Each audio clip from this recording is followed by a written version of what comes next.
Сіздерге қазір архивтік справканы қалай алу керек екенін көрсететін боламын. Ол үшін бірінші ековқа кіріп аламыз.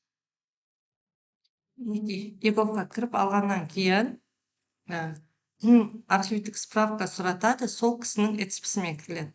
Осы жерде мінекей правовая помощь деп тұр, осы батырманы басамыз. Осы жерден мінекей апостилирование документов и архивные справки деген осы үшінші бөлімді басамыз.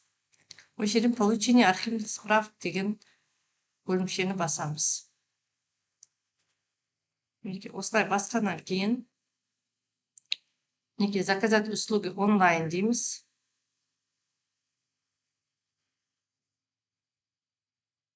Егер сіздердің военный билеттеріңіз немесе жұмыс істеген трудовой книжкаларыңыз жоғалып қалса, жаңа өзіңіздікі, таныстарыңыздікі осылай алып бересіздер.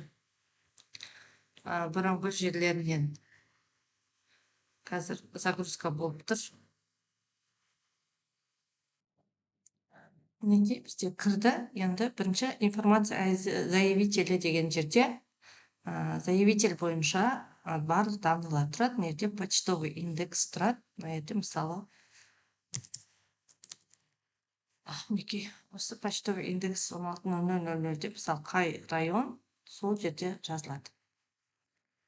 Және де физический лицо болып табыламыз біз бәріміз. Содан кейін иін жазамыз. Осы этспімен кірген кісінің иіні болады. Мысалы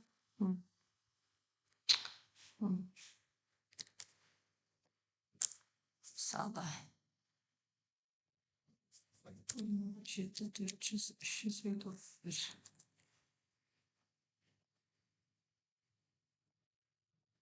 мысалы қазір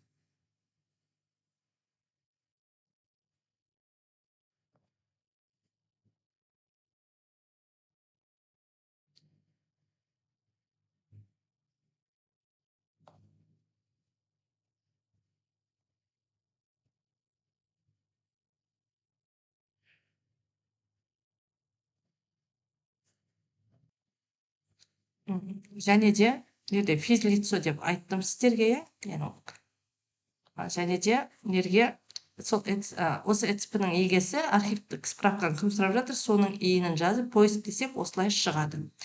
Мына жерге изменение, егер фамилиясы бірден кез өзгертсе, осы жерге жазады. Адресті мысалы қазіргі өзінің тұрып жатқан адресін жазады. Және телефонын жазады, және индексін жазады сол қаланың.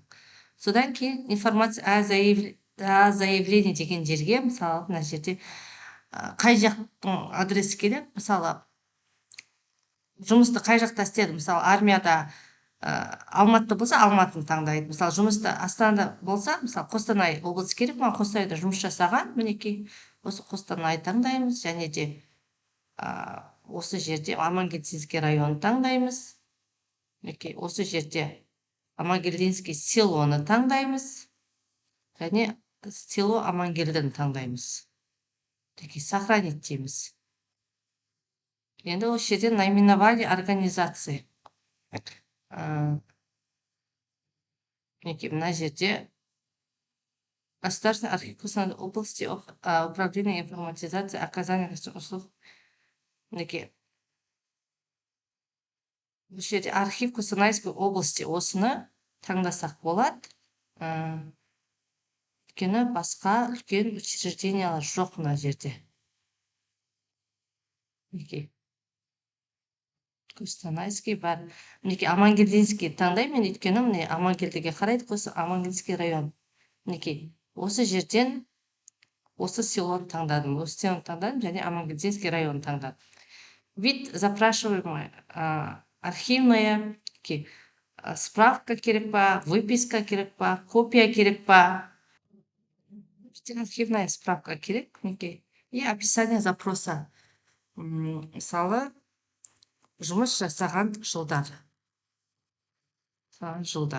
Жылдар, яғни жұмыс жасаған 2006 жылдар десе болады. Немесе армияның военный билетін жоғалтып алса, мынанша жылдардағы әскери билетімді жоғалтып алдым деп жазады, прям сөйтіп жазып қойса, олар соны көреді. И добавить тематику запроса дегенге, мысалы, мысалы, не үшін деп тұр ғой енді. Прочие деп қойсаңыздар да болады, а запрещен прочие деп қойсаңыздар да. О чем запрашивается сведения? Бұл жерге о чем спрашиваете сведения деген, мысалы, стаж анықтау десек болады, және куда и с какой целью дегенге, мысалы, зейнеткерлікке шығуға, сіздер зейнеткерлікке шығу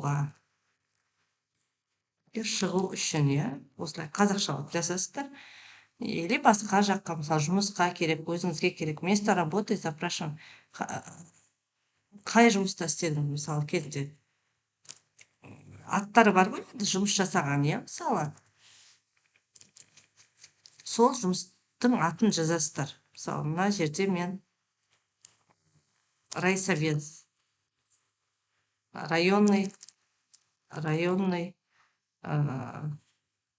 мен ұмытып қалдым, қай жақта жұмыс жасаған. Именно сол, мысалы, мектепте істесеңіздер, мысалы, Амангелді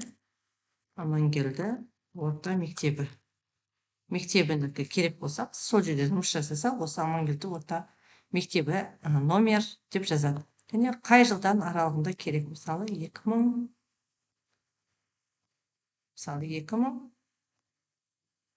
и және период таңдайсыздар. Мысалы, 2023 или 2006, мысалы, маған керек, 2006. Осылай таңдап, сохранить деп, неге добавитке басып, мына жерге выберет файл деп, удостоверение личностьтеріңізді PDF-пен сақтап қойдыңыздар, соны алып, ішіне саласыздар осының. Содан кейін барып, на бумажном носителе или керек жоқ, ол белгілеп даже. На бумажном носителе деп, ладно, галочка қоя саласыздар, перейти деп, этичпамен қол қойып